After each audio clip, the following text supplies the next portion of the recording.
Class 10th exercise 5.2 question number 8। उसने बोला कि एक एपी है जिसमें 50 टर्म है। अच्छा, मतलब एन की वैल्यू 50 दे रखी, 50 टर्म है। ठीक है भैया।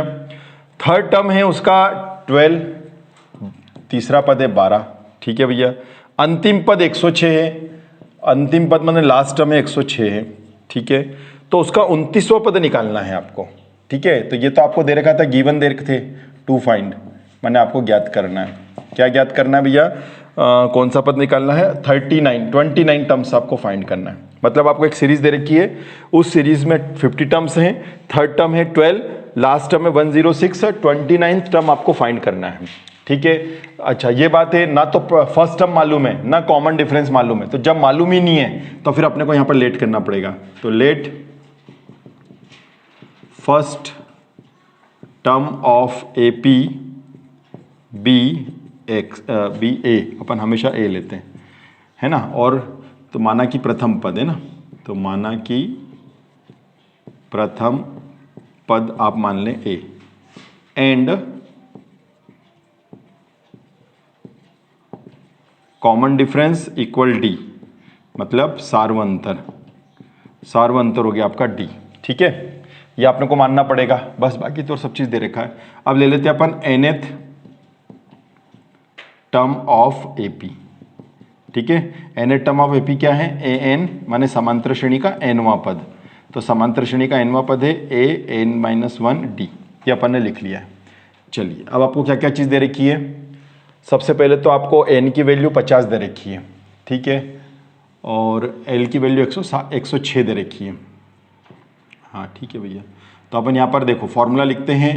अच्छा, एक मिनट, और एक नई चीज़ बता रखी है, ऐसे आपको इंट्रोडक्शन बता रखा है कि आप एन की जगह एल भी लिख सकते हैं, क्योंकि ए एन का मतलब ही होता है लास्ट टर्म, है ना। एल एल ही होता है, तो एन की जगह आप एल भी लिख सकते हो, क्योंकि यहाँ पर एल दे रखा ना, तो अपन एन की जगह एल लिख लेते हैं।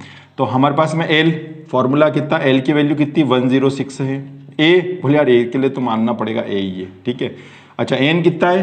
बोले 50 टर्म है। अच्छा, 50 टर्म है। डी बोले यार ये भी मालूम नहीं है। ठीक है, तो लास्ट टर्म मालूम है 106 है, टोटल टर्म है 50, ये मालूम है, पर ए और डी मालूम नहीं है। तो कोई बात नहीं, इससे एक काम तो हो जाएगा। एक तो इक्वेशन बन गई, 50 में से एक गया तो 49 D, this is the equation number first. तो सेकंड इससे बन जाएगी, सेकंड इससे बन जाएगी। थर्ड टर्म कितना दे रखा है? 12, तो अपन यहाँ लिखेंगे अकॉर्डिंग टू क्वेश्चन क्या दे रखा है? थर्ड टर्म, माने प्रश्नानुसार, प्रश्नानुसार थर्ड टर्म आपको दे रखा है 12, ये आपको दे रखा है थर्ड टर्म दे रखा है, तो अपने को निकाल लेना है ना। ए एन प्लस n-1 और डी। अब आपको क्या एल नहीं लिखा, एल क्यों लिखूंगा? एल वहां दे रखा था तो एल लिख दिया, यहाँ पे तो दे रखा है ना अपने को। हाँ, एन की जगह क्या लिखना है? थर्ड लिखना है। ए की जगह बोले मालूम नहीं है, एन की जगह थर्ड। आपको कि क्यों रे, वहां तो एन की जगह 50 है भैया, वो इसके लिए था ना, इसका तो दे रखा ना एन, ये किसकी वैल्यू? एन की, इसके लिए दे रखी कि थर्ड टर्म है, तो थर्ड टर्म अगर 12 है तो मैं यूं को बोलूंगा, तीसरे टर्म को लास्ट टर्म क्यों बोलूंगा? टोटल टर्म कितने थे? 50, ये बात फिक्स है।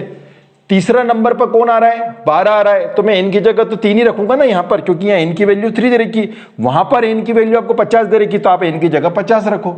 ठीक है, लास्ट टर्म 106 दे रखा, तो 106 रखो। लेकिन यहाँ तो सब कुछ बता रखा उसने कि तीसरा टर्म है, तो एन की जगह तीसरा टर्म आएगा। ए वहां पे भी नहीं था, यहाँ पे भी नहीं, डी वहां पे भी नहीं था, यहाँ पे भी नहीं है, एन की जगह तो आपको 3 लिखना पड़ेगा ना।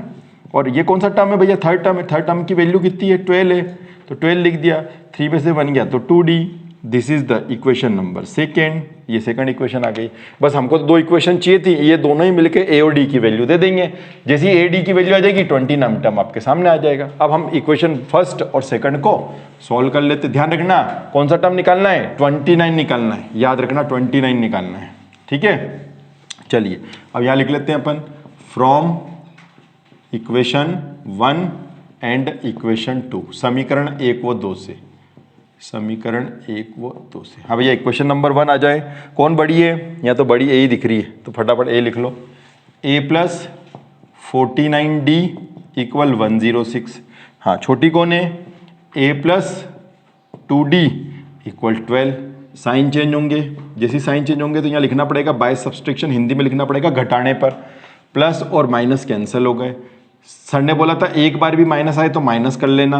49 में से 2 गए तो 47, स्काई का प्लस का, क्योंकि प्लस की संख्या बड़ी है, इधर दोनों को माइनस कर लो, है ना, 9, ठीक है। अब डी की वैल्यू निकाल लेते हैं अपन, तो 94/47 काट दो, कितना आ रहा है, 2 आ रहा है, तो डी की वैल्यू आ गई 2, ये डी की वैल्यू 2 आ गई, डी की वैल्यू 2 आ गई। इस डी की वैल्यू को उठा के या तो यहाँ पे रख दो या यहाँ पे रख दो, कौन सी सरल लग रही है, मेरे को तो सेकंड सरल लग रही है, सेकंड में रख लो, फर्स्ट में भी रखोगे तो भी वही आंसर आएगा, है ना, तो फर्स्ट में रखो चाहे सेकंड में, तो सेकंड रख लेते हैं, तो यहाँ पर लिख देते हैं अपन,